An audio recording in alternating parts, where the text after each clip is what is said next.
Concerns are being raised tonight by the Beloit community after learning its westside middle schools will be closing. Tonight, parents, students, and former board members are hoping to get a chance to speak to the board. NBC 15's Cameron Kelly sat in on tonight's Beloit School Board meeting. The Beloit School District voted on closing Cunningham and McNeil Intermediate Schools on election night, April 4th. This means that students on the west side of town have to travel to the east side to attend school. There has been a definite lack of transparency here regarding this board, regarding what they've done here. Middle school students on Beloit's west side have the options to attend Outreach or Fruzen intermediate schools.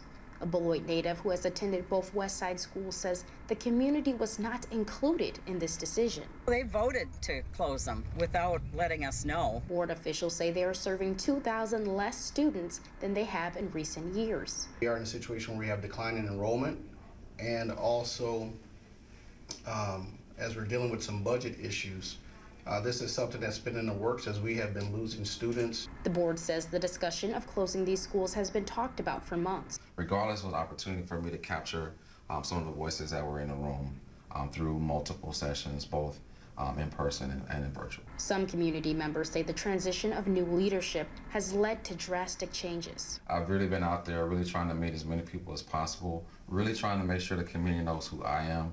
And I'm not just a superintendent, but I'm also a servant. The public will get a chance to express their concerns at the end of the board meeting, which is happening right now.